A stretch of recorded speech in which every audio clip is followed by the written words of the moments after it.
My name is Dmitriy Volkov. I am CEO and founder of Group AD. And we want to get access to wiretap systems. We want to spy on citizens and some key persons in the country. Of course, if you want to develop further attack against oil and gas, probably we will attack first telco. Quality, especially of deepfakes, voice and video, is very high. It's really hard to differentiate what is real, what is not. That means that they can clone SIM card. And if they manage to clone SIM card, they can get everything. And it's not only about the face or voice, because you cannot trace face or voice anymore. So good morning and welcome here in Meena's podcast. Can you first introduce yourself? Good morning, first of all. My name is Dmitriy Volkov. I am CEO and founder of Group AD. Great, nice meeting you. So you're now basically based in Abu Dhabi. Yes, Can you tell us more about that? Well, few years ago, I moved to Singapore, and last 2 years I spent in Asia-Pacific region, mostly. Now I'm living in Abu Dhabi, but most of my team is based in Dubai.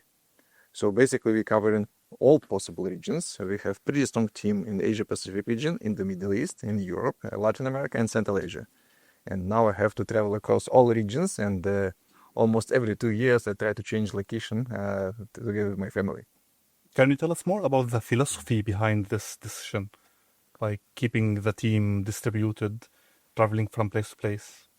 Well, first of all, we want to be as close to client as possible. It is quite important, not just from support standpoint, but also we need to know who is a local threat actor, how they do attacks, why they do this, and understand all the actions in very specific details. So that's why we have to build full-fledged technical expertise in the region, in the country. And if you can imagine, if you have one single headquarter, that means that probably 80% of your expertise will be located in one country or probably region, and all other regions will suffer from this approach. We understood it for quite some time, and that's why we're building decentralized cybersecurity company that will be equally equipped in every region with technology, with people, of course, and attention from management team first, and of course provide best services to our clients in the region.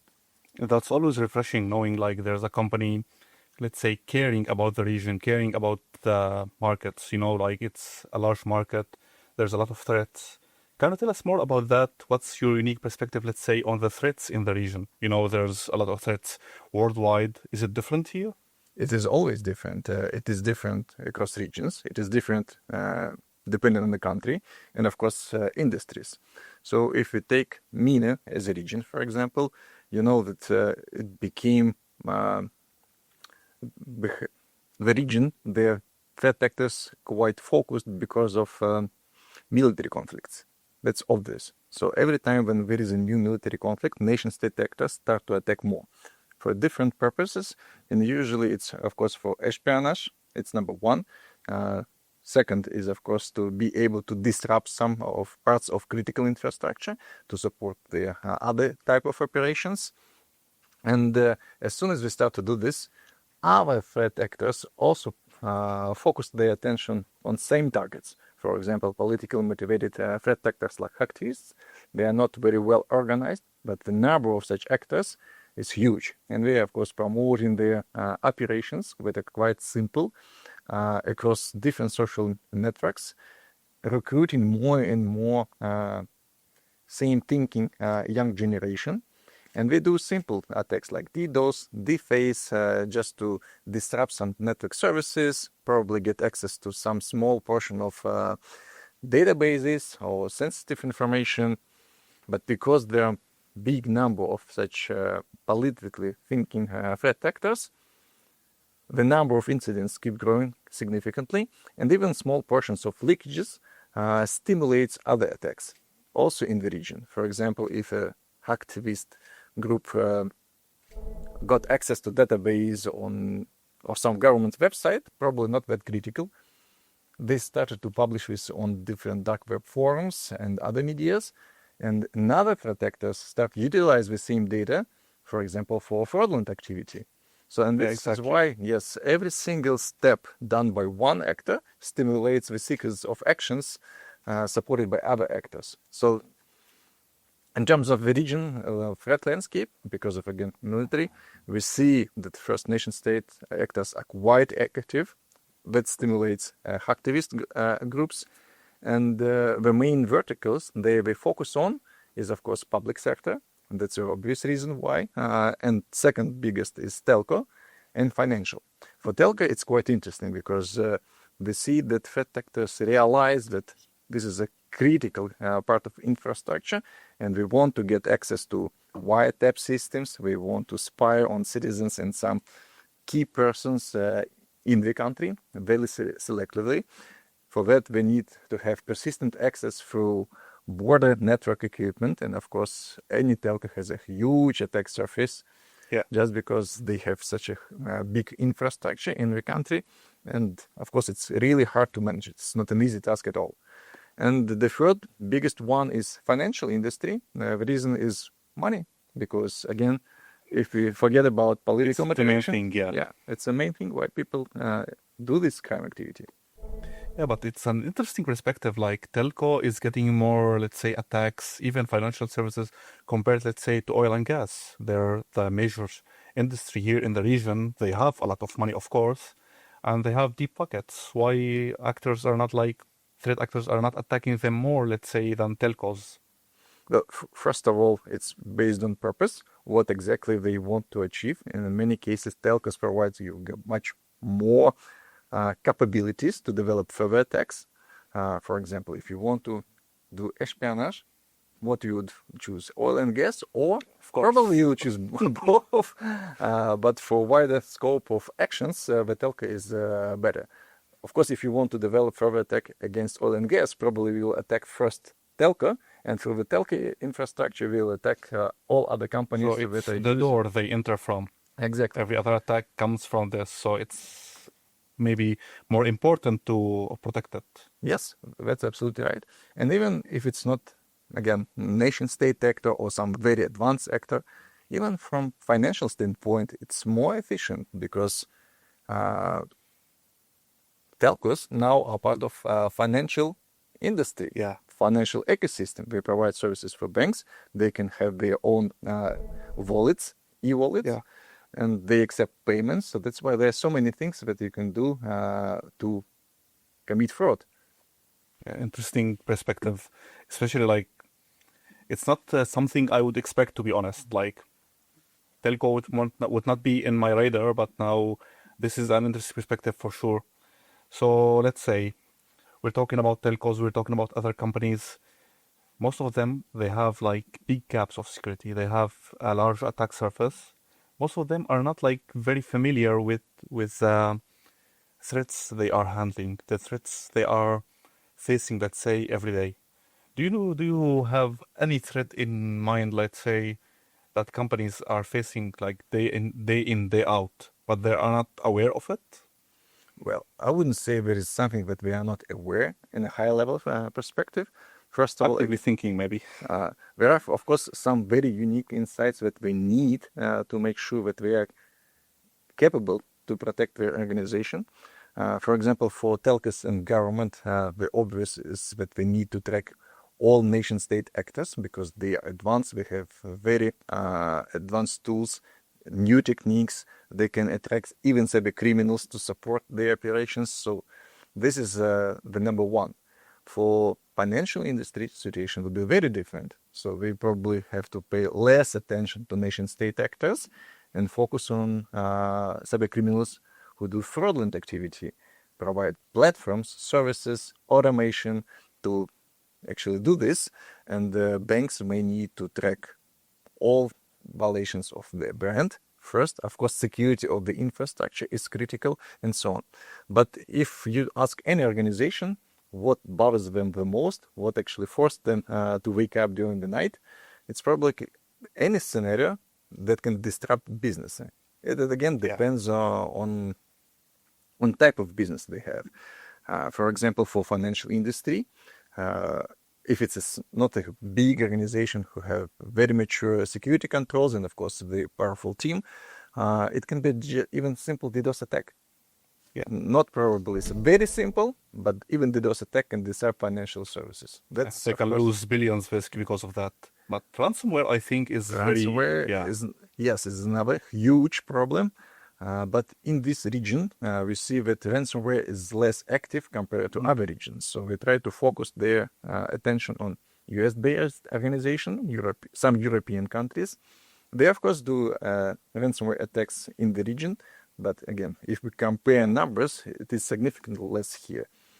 And it's probably just because of lack of resources and strong focus where we can get most value. So that's why the ransomware is definitely a big problem, but it is very selective. That's probably these two things are the most important. Ransomware is always on top of the mind, but the chance that you will face this problem is not that high.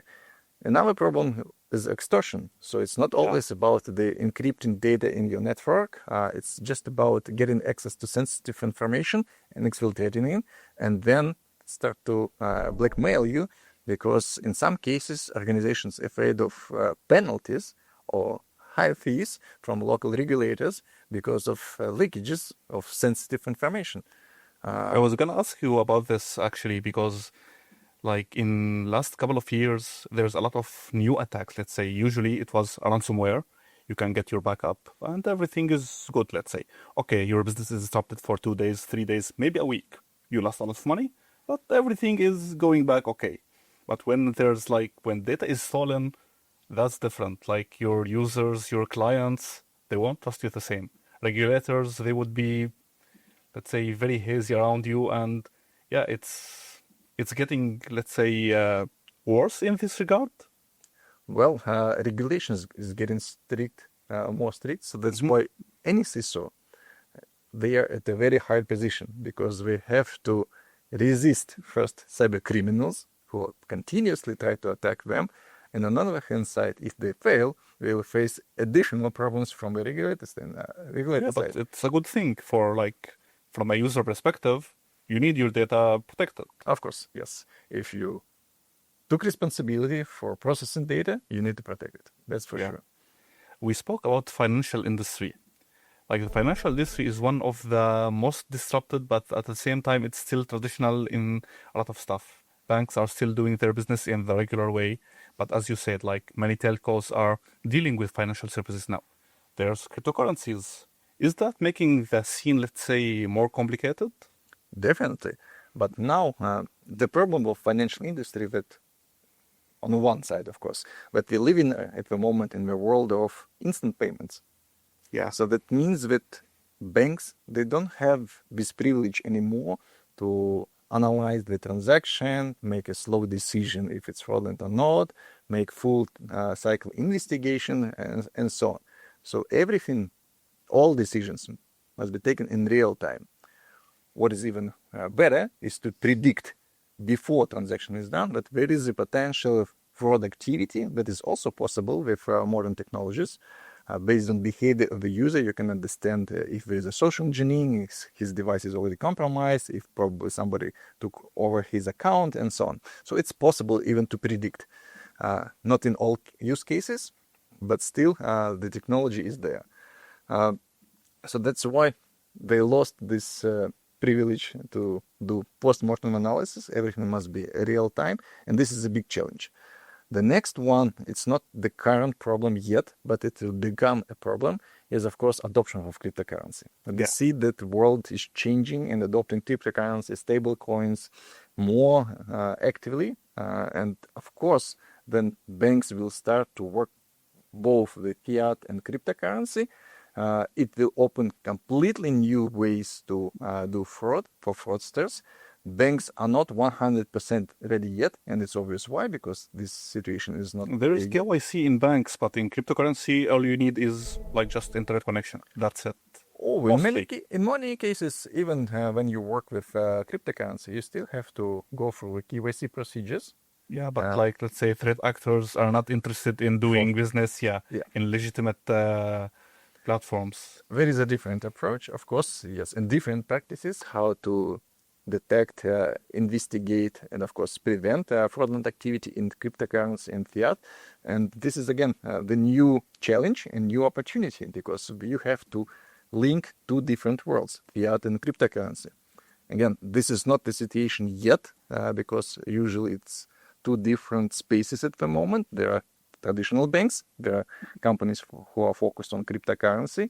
They are not that connected, but as soon as banks will adopt cryptocurrency and stable coins more actively, as soon as CFOs in big organizations will start to store some assets in cryptocurrency, that's it. All fraudsters, all cyber criminals will come to develop new types of attacks. They will find a way how to bypass anti-fraud and security controls to get access to these cryptocurrency assets.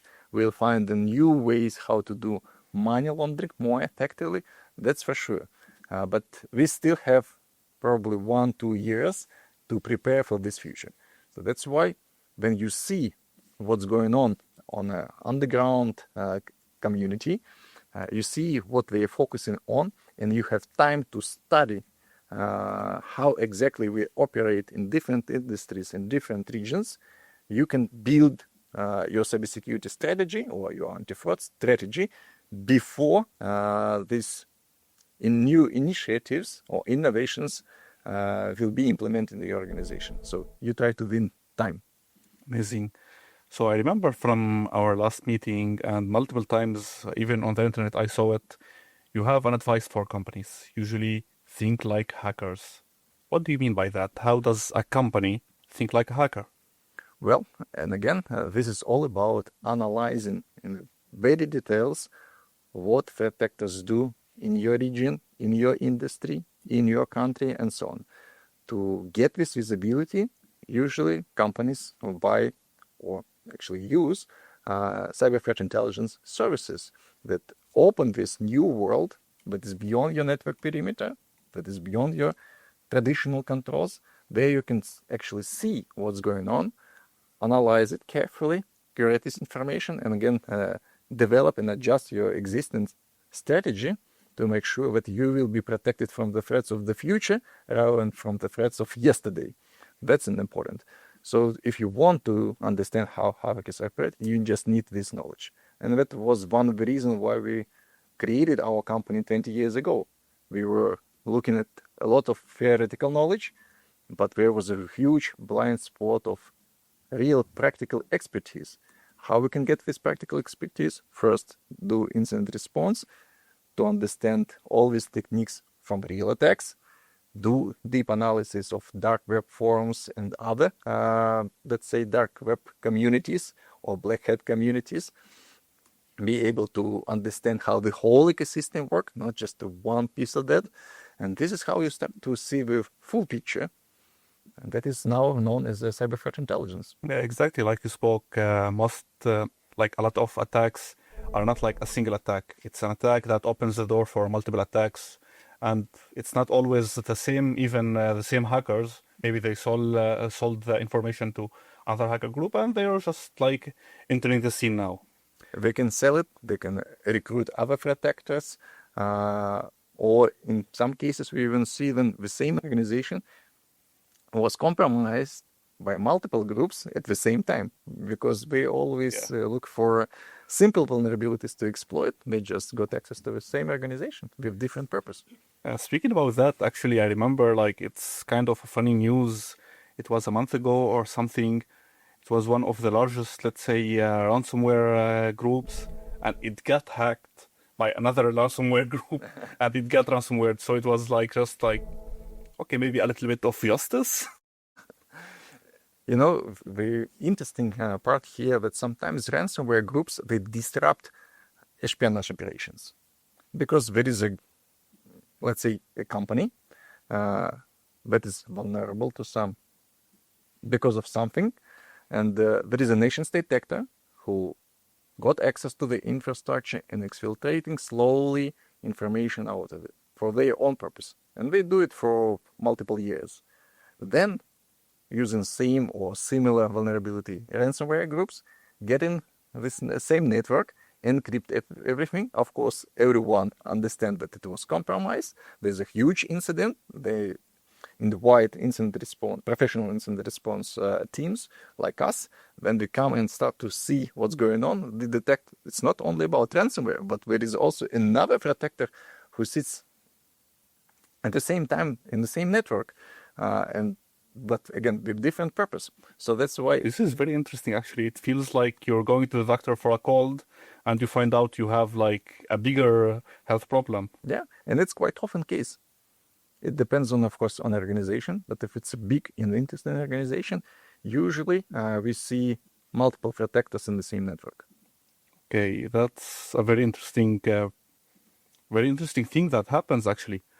So speaking about companies, usually when it's a large technology company, they have maybe tens, maybe hundreds of IT guys, tens of IT security guys, and they're working around the clock just to protect the company at all time.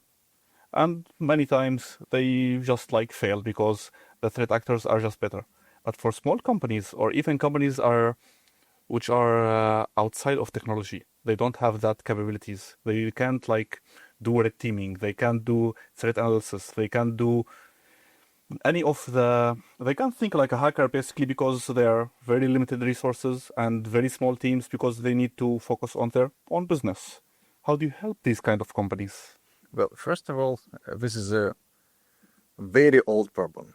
And we know that it is impossible to build strong cybersecurity team in every organization. And in most cases, we don't need it. Let them focus on what is their core business. If we do fashion business, let them drive fashion business and let it be the highest priority for them. If they do something else, perfect. There are companies that provide cybersecurity services like us. So if you don't have your own team, just rely on cybersecurity service provider who will first take responsibility of deploying security controls, monitor these controls 24/7 around the year. And of course, if there is something that needs urgent actions, will be available immediately to correct everything before a big impact will happen. Speaking about that, you talked about like being kind of the first respondent in the cybersecurity realm. How does that work? Well, that's the core part of our business. This is how we started our companies, and we have extremely strong expertise in this. So we are quite known among big enterprises as an incident response company. So basically, every time there is a big incident, not a small one, but a real big incident, and it's hard to handle it, and because it's usually a crisis situation, you need to know what to do, not just with your existing technologies, but what you have to do with your internal team, how to build internal communication, how you need to disclose these incidents, what you should do in public, and so on, how you need to report to the regulator. There are so many things that you need to do, but you are not prepared yet. You are not trained for that. You probably don't have the full expertise in-house. So that's why they invite us as an incident response company who help them to handle these big incidents. In some cases, it's a partner who provides some type of services, IT services, or even security services, and they can handle not very complicated incidents. But if there is something really big and they're hard to investigate, this is when they invite us to support them. Amazing. So now it's the big question. AI. It's changing everything. We spoke about, like, let's say, banks needing to stay like, you can't now wait for 4 hours or even multiple days for a bank transfer. It needs to happen now. So they need a way to just like predict it. They usually use AI. At the same time, you use AI in your business. Many cybersecurity companies use AI in their business. That's all good. The bad thing is threat actors use AI also. And it's getting worse and worse, especially like with deepfakes. It's like awfully easy now.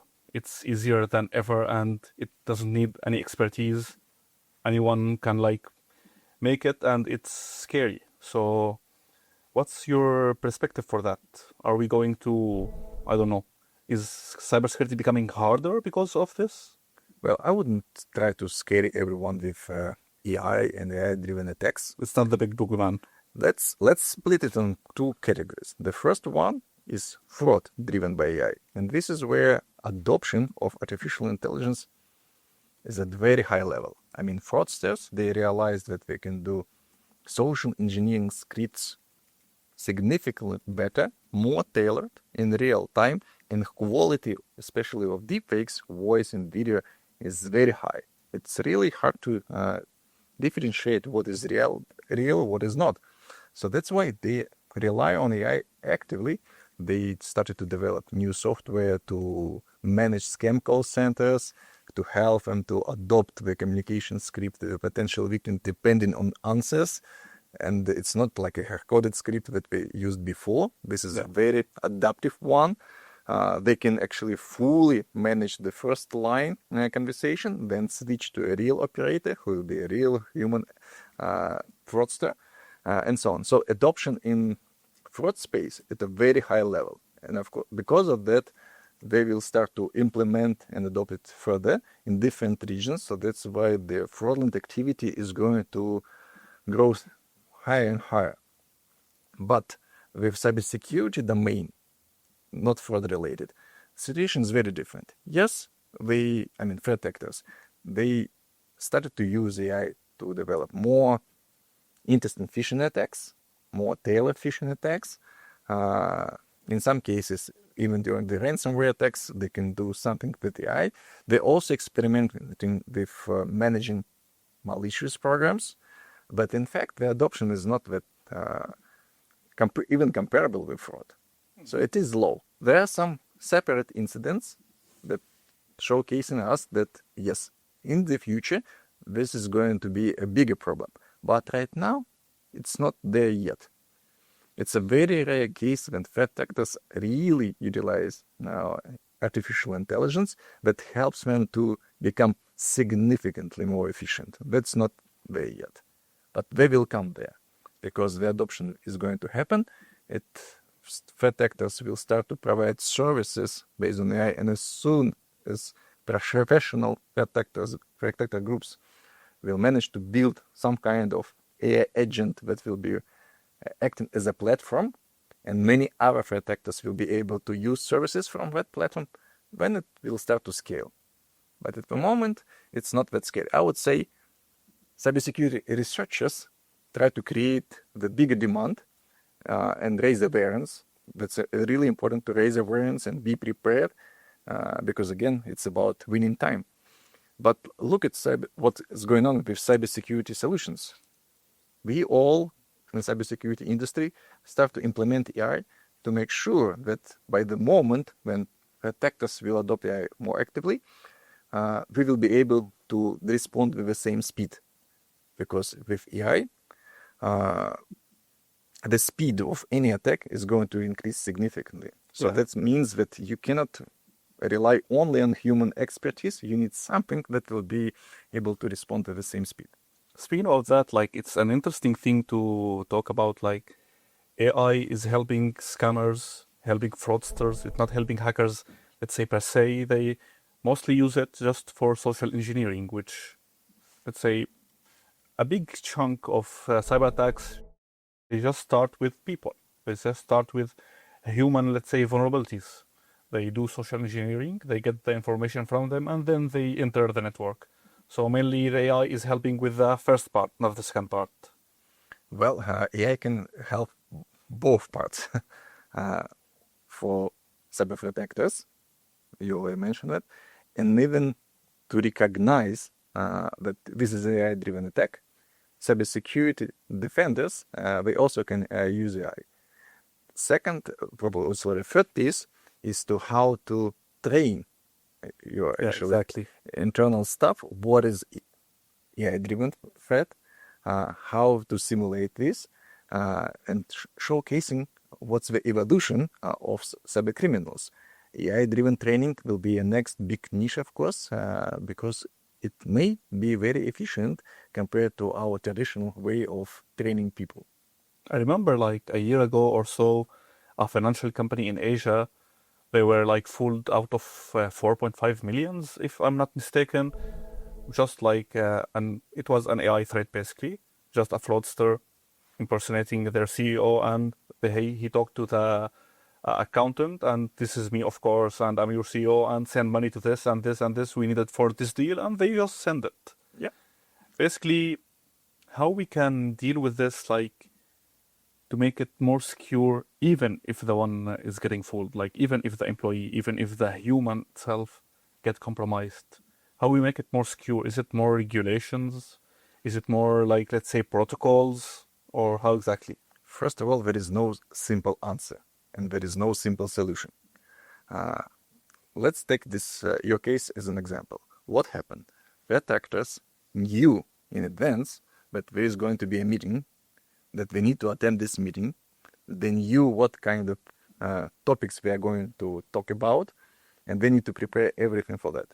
First of all, it was a very good reconnaissance stage by threat actors. How did they manage it? Because you have a big exposure somewhere that gave them capability to collect this information. So that's why, to address this problem, you need to make sure that you do not disclose too much in public domain, probably in different leakages and so on.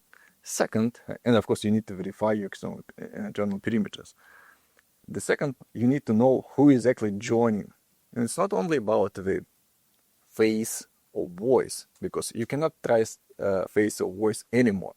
Yeah. But what is the contact details or account what was used to connect to this meeting? Do you verify that or not? Do you verify identity? I mean technical part of the identity or not? Second, even now, it is still possible to recognize that there are some, let's say, abnormal things when you hear AI generative voice or video. It's hard to do this, but when there is a big room of people in the same, you can, and this is a person whom you know pretty well, you should feel that. So that's why we need to ask us a question. If I have concerns, or I suspect that this is probably a real threat because I heard about that previously, what should I do to verify that this is a real person or not? So there should be some additional procedures for verification. And we need to think about that. What kind of procedures we need to develop to make it more reliable process? Because it's just one particular example. Think about private banking. Private banking, they rely just on a phone call. If an account owner asks them to do this transaction, they do that. Yeah. It means that you need to make sure that it's kind of scary. Like, it is. They can take your voice, only a quick pin, and that's everything.